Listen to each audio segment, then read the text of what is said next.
नमस्कार मित्रांनो, शुभविवाह मालिकेच्या आजच्या भागामध्ये आपल्याला पाहायला मिळणार आहे की भूमी आता थंडीने पूर्णपणे कुडकुडत असते. त्याच वेळेला आता बाबा तिचे केस पुसून देत असतात. भूमी म्हणते की बाबा राहू द्या ना, काय करताय तुम्ही? तेव्हा बाबा म्हणतात की थांब, इथेच अशी बसून राहा. अगं तू थंडीने ओलीचिंब होऊन भिजून आली आहेस, तुला नीट लक्ष दिलं नाही तर काय होईल? थांब, इथेच थांब असं म्हणून ते तिला बसायला सांगतात. भूमी आता विचार करत असते. भूमी आकाशला सगळं काही म्हणालेली असते की ती तुझी आई आहे ना, ती खूप विचित्र आहे आणि तीच हे सगळं करते. तर आकाशनेही भूमीला सांगितलेलं असतं की तू काळजी करू नकोस. तुझ्या मनातला हा मुद्दा आणि तुझा संशय हा मी खोडून काढण्यासाठी एकच गोष्ट करणार आहे. तेवढ्यातच आता बाबा येतात आणि भूमी म्हणते की बाबा काय झाले? तेव्हा बाबा म्हणतात की आण, तुझा तो पाय इकडे आण. तेव्हा भूमी म्हणते की बाबा राहू द्यात ना, काय करताय तुम्ही? तेव्हा मग आता भूमीचे पाय ते घेतात आणि मग भूमीच्या पायांना ते तेलाने अशी मालिश करायला लागतात. तेव्हा भूमी म्हणते की बाबा अहो असं नका करू. तेव्हा बाबा म्हणतात की अगं बाळा, त्यात काय आहे? अगं 2 जीवांची आहेस तू, अशी थंडीत भिजून आलेली आहेस तू आणि कुडकुडतीयेस आणि बघ ना, ते पोटातलं बाळ आहे त्याला पण तर थंडी लागत असेल ना, म्हणूनच त्या पोटातल्या बाळाकडे ऊब निर्माण व्हावी त्यासाठी मी हे सगळं करत आहे. काळजी करू नकोस. अगं बाळा, एक गोष्ट नेहमी लक्षात ठेव, तू 2 जीवांची आहेस आणि तुझ्या चेहऱ्यावर बघ किती सुंदर तेज आलंय. अगं जगतमातेचं रूप आहेस तू, परंतु दुर्दैव आपलं की तुझी सासू तशी आहे. तुझ्या या अवस्थेमध्ये तिने तुझा जीव घेण्याचा प्रयत्न केलाय. अगं जाऊ दे. ती कशीही असली तरी राहू दे, परंतु मला हे मात्र जमत नाहीये. तुला असा त्रास मला बघवत नाहीये बेटा. तेव्हा मग आता भूमी म्हणते की बाबा जाऊ देत ना, ते काही आपल्याला नवीन आहे का? ती बाई कशी आहे, कोणत्या वृत्तीची आहे हे आपल्याला माहीत आहे. उगीचच त्रास नाही करून घ्यायचा. तेव्हा मग आता बाबा म्हणतात की बेटा हे बघ, तुला जो काही त्रास होतोय ना, तो मला बघवत नाही.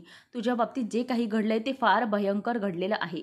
आणि आपल्या लेकराच्या बाबतीत जर काही चुकीचं होत असेल तर बापाला किती यातना होत असतात, किती जीव कळकळत असतो, याची प्रचिती तर तुला आज आलीच असेल ना. काय होत असेल हे तुला जाणवलंय, आज माझं काय होत असेल ते तुला कळलंच असेल. आता भूमी गप्प बसते आणि मग बाबांकडून ती पायाला तेलमालिश करून घेत असते आणि बाबा तिचे तळवे अगदी ऊब निर्माण होण्यासाठी घासून देत असतात. त्याच वेळेला आता इथे प्रशांत येतो आणि म्हणतो की ताई, तुला बरं वाटतंय का? तेव्हा मग ती म्हणते की हो, थोडी थंडी वाजत आहे. प्रशांत म्हणतो की अगं ताई हे बघ, पारितोष सरांचा फोन आहे, जरा त्यांच्याशी बोल. तेव्हा मग ती म्हणते की बोला सर. तेव्हा मग तो विचारतो की भूमी मॅडम, तुम्हाला ठीक तर वाटत आहे ना? तुम्ही ठीक आहात ना? म्हणजे ती म्हणते की हो, मी ठीक आहे आता. तेव्हा ते म्हणतात की मला आज कळलंच नाही काय झालं. तुम्ही मला सांगितलंत की तुमचा भाऊ प्रशांत येणार आहे गाडी घेऊन, म्हणून मग तुम्हाला मी कंपनीची गाडी दिली नाही. त्यानंतर मग अचानक मला प्रशांतचाच कॉल आला की तुम्ही नाही आहात घरी, म्हणजे तुम्ही आला नाहीत वगैरे. असं सगळं घडलं. ते काय घडलं नक्की मला तुम्ही सांगाल का?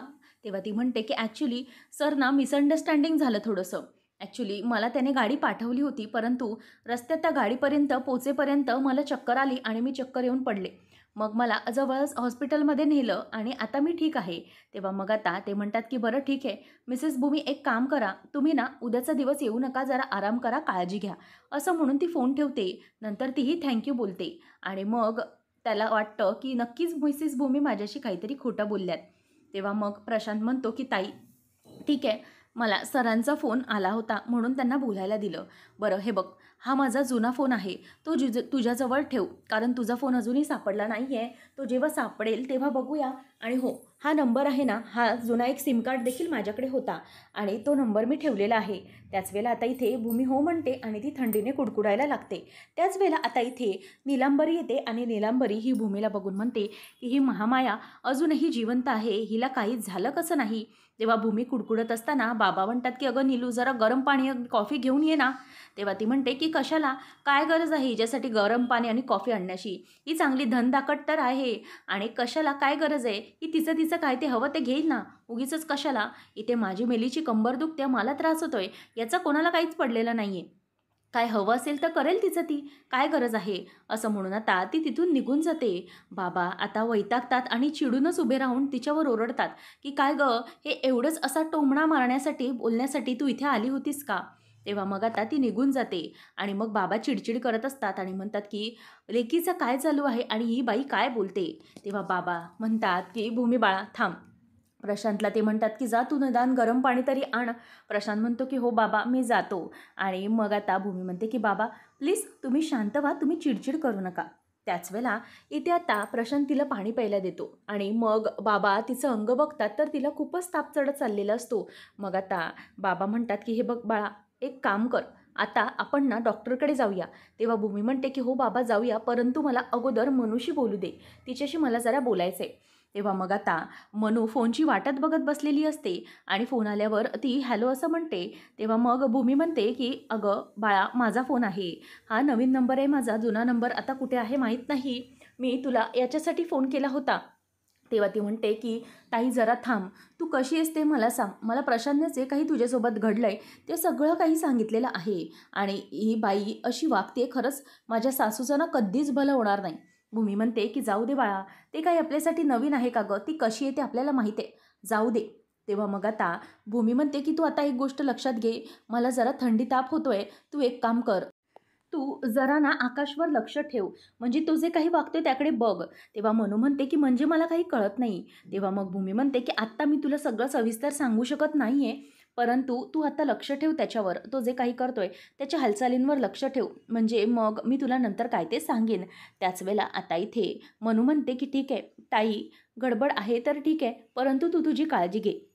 तेव्हा ती म्हणते की हो, हे बघ बाळा, तू आता कसलीही विचार करू नकोस, तू आता फक्त एकच काम कर. आकाशचं जरा मला बोलणं विचित्र वाटलं, म्हणजे जेव्हा आम्ही निघालो ना, म्हणजे त्याने मला सोडलं त्यानंतर त्याचं जे काही बोलणं होतं त्यावरून तरी मला असं वाटतंय की तो जरा काहीतरी वेगळा विचार करतोय, म्हणूनच मग तू जरा त्याच्याकडे लक्ष दे. त्याच वेळेला मनू म्हणते की हो ताई चालेल, तू अजिबात घाबरू नकोस, मी त्यांच्याकडे लक्ष देते. आणि ते म्हणते की हो, बारीक सारीक गोष्टींवर पूर्णपणे लक्ष दे आणि मला तसं तू कळव. तेवढ्यातच आता मनू म्हणते की ठीक आहे ताई, तू हॉस्पिटलमध्ये जाऊन ये. आणि मग प्रशांतला ती फोन देते आणि म्हणते की हे घे प्रशांत, फोन घे. आणि तिला फोन घेणं देखील जमत नसतं.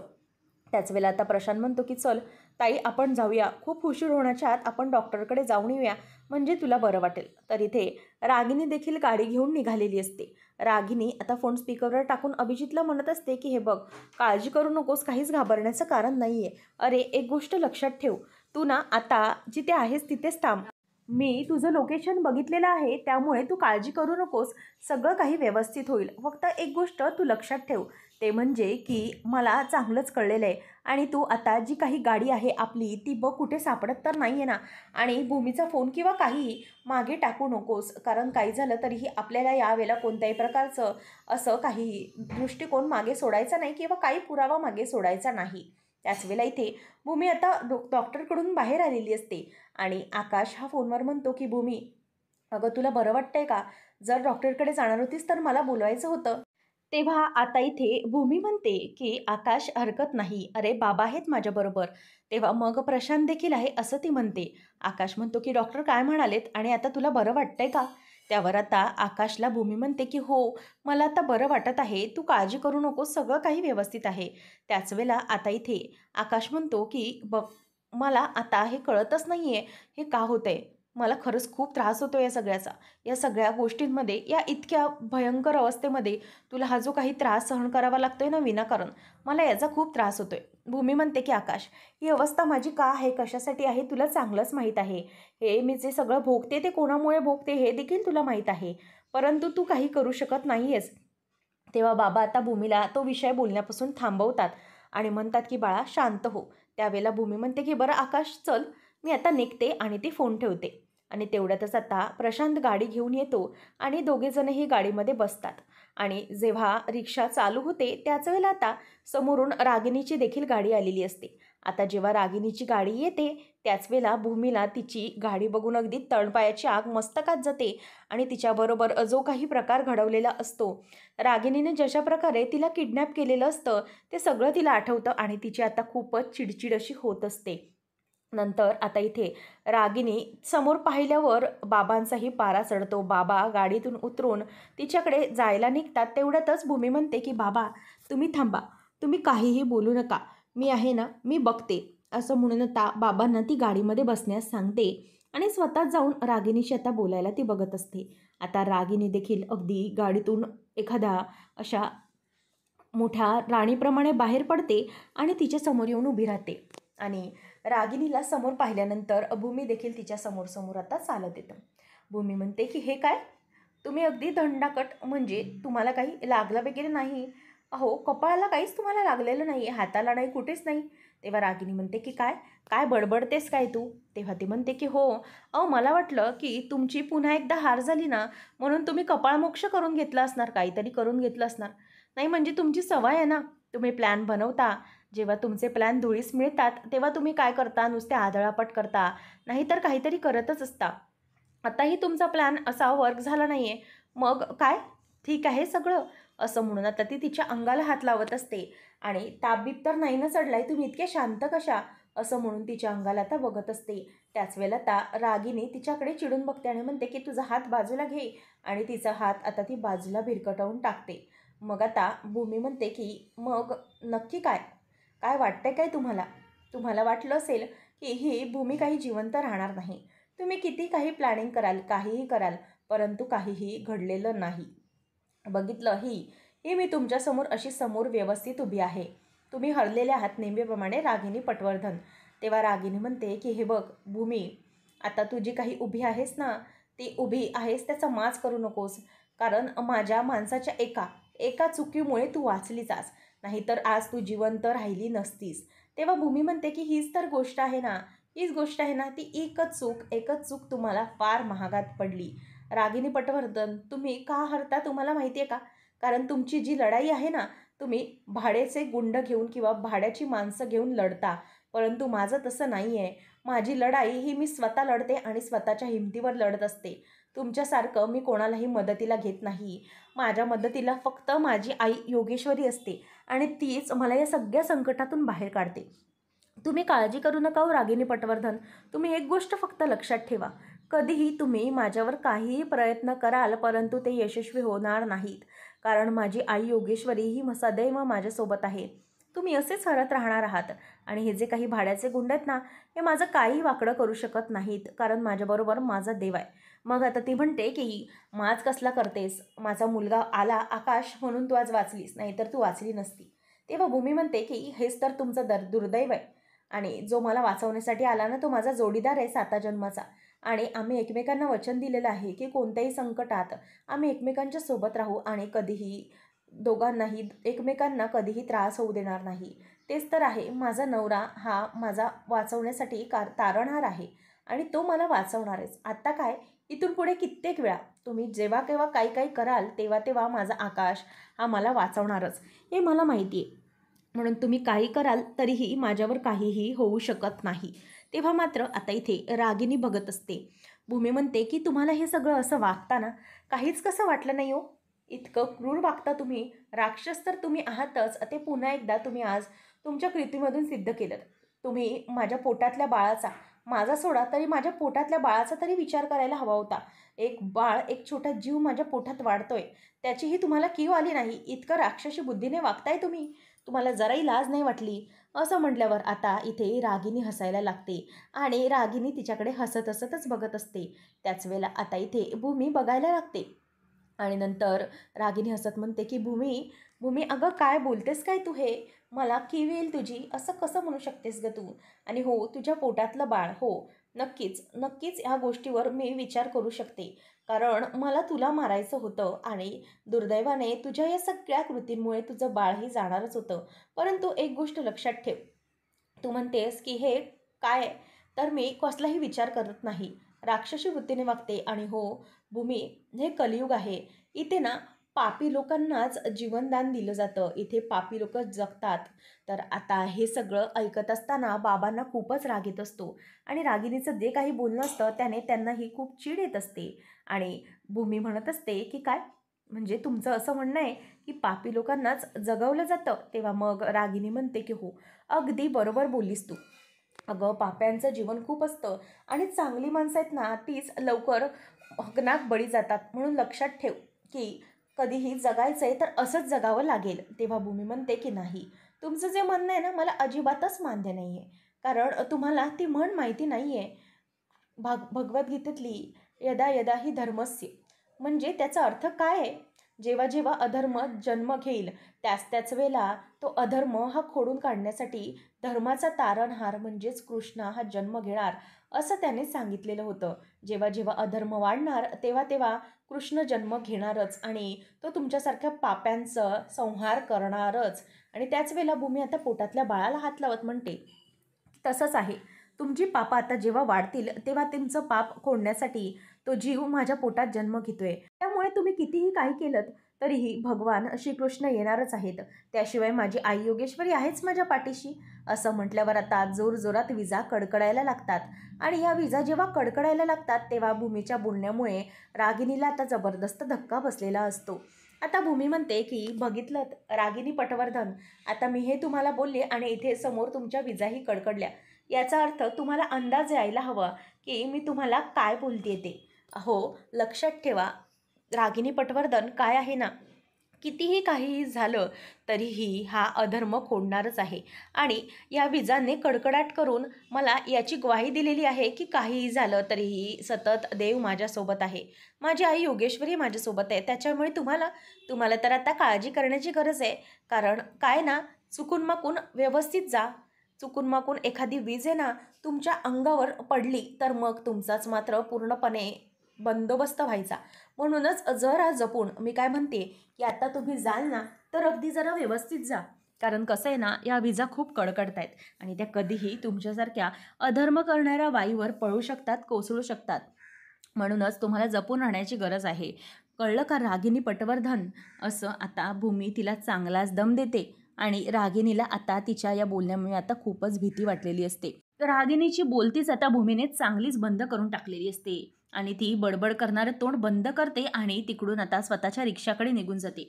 तर रागिणी मागे फिरते आणि ती देखील आता एकदम रागाचे इशारे देत देत तिथून तिच्या गाडीमध्ये बसण्यासाठी जाते. आणि भूमी देखील बघते आणि बाबा गाडीतून बाहेर उतरतात. आता भूमीला ते बसायला देतात.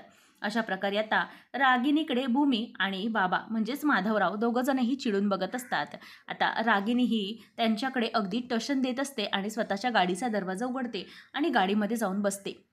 भूमी रिक्षात बसल्यानंतर बाबा ऑटो ड्रायव्हरला म्हणतात की चला काका, चला तुम्ही, असं म्हणून आता तो त्याला जायला सांगतो. आणि अशा प्रकारे रागिणीची कार एका बाजूने जाते तर भूमीची रिक्षा ही दुसऱ्या बाजूने. अशा प्रकारे दोघींच्या गाड्या एकमेकांना पास होतात आणि मग पुढे पुढे निघून जातात.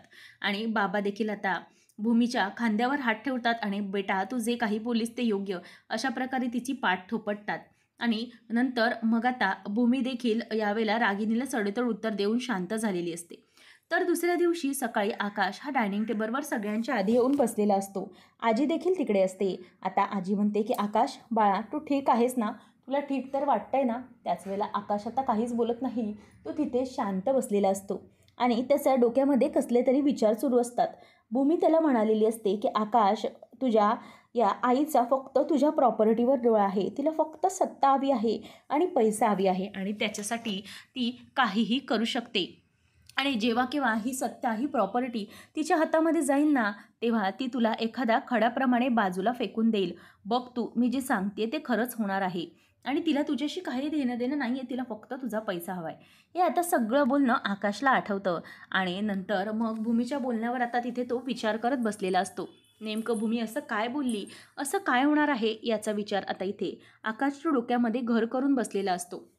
मग त्यानंतर आजी आकाशचा हात धरते, परंतु आकाश काही शांत होत नाही. तो त्याच गोष्टीचा विचार करत बसलेला असतो.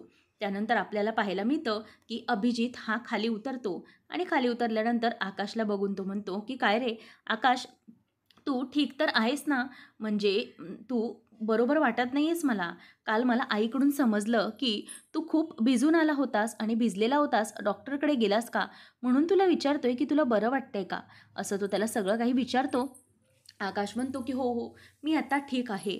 परंतु अभिजित भूमीची काहीही चौकशी करत नाही. तो फक्त आकाशची चौकशी करतो आणि त्यामुळे आता आकाश त्याला पुढे काहीही बोलत नाही. रागिनी आणि पौर्णिमा त्यांच्या मागोमाग उतरत असतात. आता दोघी एकमेकींकडे बघत असतात. आकाशला अशा प्रकारे पाहून त्या दोघी जरा एकमेकींकडे विचारच करत असतात. तेवढ्यात आता आकाश हा पुन्हा विचारतच असतो.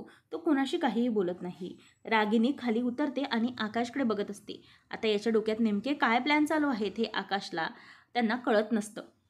सगळेजण नाश्त्यासाठी बसतात आणि मानसी सगळ्यांना नाश्ता वाढत असते. त्याच वेळेला इथे आता आकाश म्हणतो की मानसी मला नको. तेव्हा मग मनू म्हणते की नाही भाऊजी प्लीज तुम्ही थोडं खाऊन घ्या, तुम्हाला बरं वाटेल. नंतर आता भूमीला म्हणजे भूमीच्या बाबतीतच काहीतरी बोलायचं म्हणून रागिनी विषय काढते आणि म्हणते की आकाश अरे मी काय म्हणते की तू एक काम कर, तू ना भूमीकडेच जाऊन राहा. म्हणजे कसं आहे ना काळजी नसेल आपल्याला, तू तिकडे राहशील ना तिची जरा काळजी घेशील आणि तिला जरा म्हणाव की आता ऑफिस बिफिसला काहीच जाऊ नको, सगळं काही बंद कर, काहीच गरज नाही ऑफिसला वगैरे जाण्याची. अशी स्वतःच्या तब्येतीची हेळसांड करून हे सगळं असं वागण्याची काहीच गरज नाही. तू तिथे तिची काळजी घेशील, सगळं काही करशील, म्हणून मी म्हणतोय की तू तिथेच थांब, असं आता रागिनी म्हणत असते. मानसी मात्र तिच्याकडे संशयाच्या नजरेने बघत असते आणि रागिनी आता पुन्हा नवीन कोणती खेळी खेळते आता भूमी तिच्याकडे म्हणजेच मानू तिच्याकडे लक्ष देऊन बघत असते. आणि त्यानंतर मग रागिनी म्हणते की काय आहे, कशी अवस्था आहे त्या मुलीची, तिथे काळजी कोण घेणार आहे तिचं, आणि ती अशी कशी वागते. खरंच मला ना बाबा काळजी वाटते तिची. खरंच या घरात असती ना तर मला काही चिंता नव्हती रे, परंतु ती तिकडे आहे ना आणि एकावर एक अशी संकटं तिच्यावर येत आहे म्हणून मला काळजी वाटते.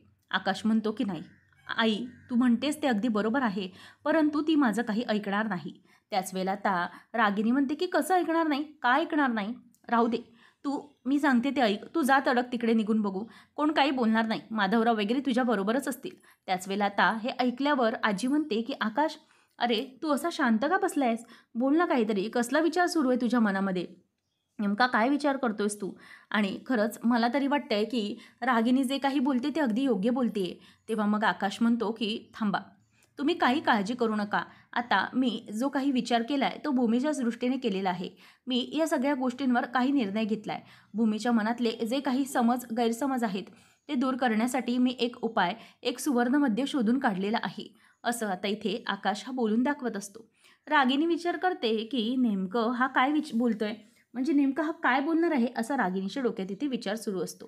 तर भूमी ही स्वतःचं काम आवरत असते. त्याच वेळेला तिला आकाशला बोललेले तिचे स्वतःचे शब्द आठवत असतात आणि ती बाई तुझा वापर करते, तुझा पैसा वापरते, तुझी सत्ता वापरणार आणि तुला खड्यासारखं फेकणार, हे सगळं भूमी बोललेली तिला आठवत असतं. त्यानंतर आकाश म्हणतो की भूमी ठीक आहे, जर तुझा हाच मुद्दा असेल आणि हाच जर ह्या सगळ्या मागता हेतू असेल तर तुझा हा मुद्दा आणि हा संशय मी दोन्हीही एकाच वेळी खोडून काढीन, असं म्हणून आकाश निघून गेलेला असतो. आता भूमी मनातच म्हणत असते की आकाश तू जे मला म्हणालास ते असं काही चुकीचं करू नकोस आणि एखादंही चुकीचं पाऊल प्लीज तू आकाश उचलू नकोस प्लीज, असं ती मनातच त्याला विनंती करत असते. तर पुढच्या भागामध्ये आपण पाहणार आहोत की आकाश म्हणत असतो की भूमीच्या मनामध्ये जो काही संशय आहे आणि भूमीला असं वाटत आहे की भूमीवर जो काही हल्ला केला गेला हे सगळं आईनेच केलेलं आहे आणि हे सगळं आईने करण्यामागचं कारण म्हणजे प्रॉपर्टी. आईने माझ्याकडच्या प्रॉपर्टीसाठी आणि महाजन गारमेंटच्या स्वतःच्या सत्तेसाठी हे सगळं भूमीवर हल्ला करण्याचं प्रकरण घडवून आणले, असं भूमीचं म्हणणं आहे.